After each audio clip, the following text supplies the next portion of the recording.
In this video, we'll look at the best exchanges to buy and hold crypto. We'll be looking at the trading platforms, the trading fees, and all of the other information that you need. In this video, we'll be looking at the more modern crypto exchanges, but also the more traditional brokerage accounts, because brokerage accounts now offer crypto trading and exposure to some crypto assets, and they might be easier for a lot of people. If you're just looking to save and invest over the long term, it might be easier for you to actually use those. If you're looking to use blockchains and stable coins and take advantage of all of the kind of modern improvements that crypto has gained, you might want to go for a crypto exchange. And so we'll look at all of the differences between them in this video. I'll leave timestamps for everything down in the description as well. Most crypto exchanges and brokerages do offer some sort of bonus for new users. That can come in the form of a free stock trade, a cash deposit bonus, or discounted trading fees for a certain period of time. What I'll do down in the description is list out all of these exchanges and all of the potential bonuses and offers that you may get.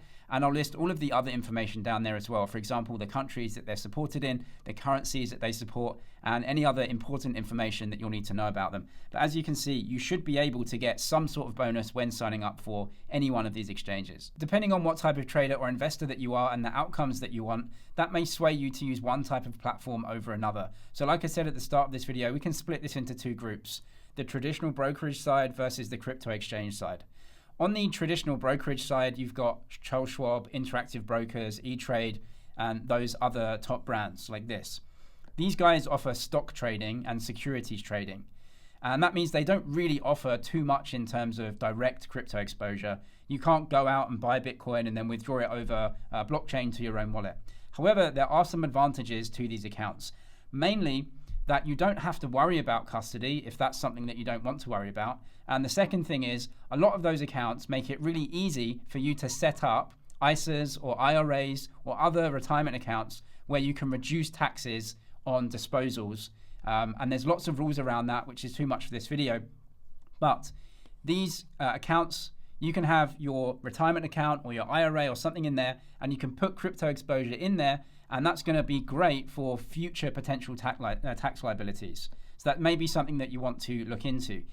They use ETFs for this. ETFs are exchange traded funds. That's where an issuer like BlackRock will go and buy the Bitcoin. They'll just wrap it up into a fund, make it super easy to trade on the stock market, and it's really popular. There is a slight downside in that you do pay a small 25 basis point yearly fee for them to custody it, but that's not the end of the world if you're looking at putting that into a tax advantaged account that may save you a ton of capital gains tax in the future. So if you're looking at long-term price exposure only and maybe some tax advantages, those accounts are great, but they're not going to give you the ability to buy the crypto, to withdraw it to your own wallet, to send stablecoin payments or anything like that. For that, you'll have to go to the crypto exchanges.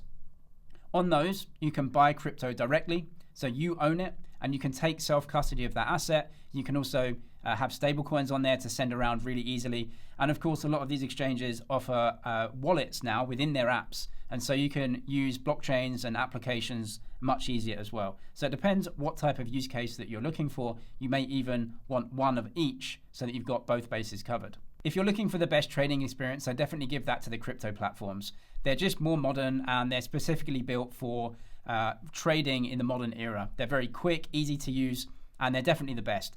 But it doesn't really matter, right? Because it matters what product that you're looking to actually trade. So if you want the ETFs to put them in an IRA or an ISA, then you're going to have to use a TradFi brokers. If you're looking to buy spot crypto and withdraw it over a blockchain, you'll be using the crypto platforms. So they're actually all the same, right? Every crypto platform or every other trading platform, they let you choose the currency pair that you want to trade. So you can do that on Binance. We'll search for Bitcoin right here. That's going to give you the chart, the order book, and then the order input screen. For Kraken, it's exactly the same. Top left, you go and search for the trading pair. You have the order book and the order input screen. And then for Bybit, you can search for the trading pair in the top left. You have the order book and the order input screen. It's exactly the same and they're all great. So what I'll do is I'll list in the description all of the tutorial videos that I've made for all of the crypto exchanges. So you can go down there, you can see which ones are going to work the best for you, how to get money in and out, and how to trade and everything like that. So watch those videos if you need it. The main thing we need to know though really is how easy is it to get money in and out of the platforms, and what are the trading fees? That's going to dictate which platform that we use. We can split this into three groups. So you have the more mainstream or traditional fintech platforms here. You have these guys who have pretty good fiat currency on and off ramps, especially in the US, UK, etc., but tend to have higher fees. And then these guys who are the cheapest in terms of trading fees, but their fiat currency on and off ramps are a bit patchy. And that's going to depend exactly which country that you live in if you have good access to them. So these guys, on the international versions, their trading fees start at 10 basis points. So for every dollar that you trade, 0.1% of that is paid in a fee. These trading fees may change if they have specific apps in your country. For example, in my country here, OKX has a specific country app where the trading fees are a little bit higher. Also, OKX have just opened their exchange in the US, where the trading fees may be a little bit higher because of compliance costs and everything like that. So you have to check specifically where you live and the region that you're in for the fees and the on and off ramps. These guys tend to have very good on and off ramps, especially for major currencies like dollars, euros, pounds, Aussie and Canadian dollars as well, Japanese yen even for Kraken. However, their trading fees tend to be a little bit higher. So 0.4% for Coinbase, 0.25% for Kraken. Crypto.com charges a spread, which means they don't tell you the trading fee. They just buy the crypto and sell it to you higher. So maybe they buy crypto at 100,000 and they'll sell it to you at 101,000. So they make 1%, but they're not telling you exactly what the fee is. So not the best. What I would say for these guys, these three have two different versions of their apps. They have the consumer version, and then they have the pro trading version. Coinbase is Coinbase Advanced, Crypto.com is Crypto.com Exchange, and Kraken is Kraken Pro. Definitely use the pro versions. I've got video guides on how to use them.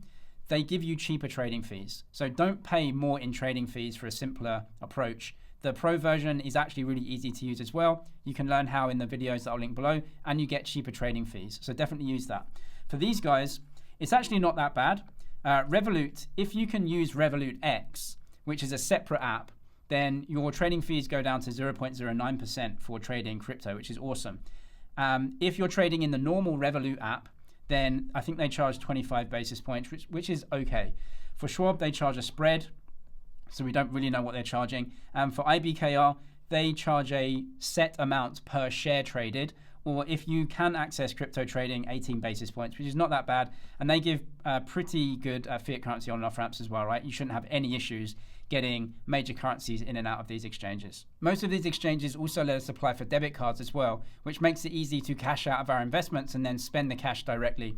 This is going to change depending on which region that you're in. Bybit have a good card for the European area, so you can sell your crypto to euros and then spend directly from the card, and you can add that to your Apple or Google Pay as well.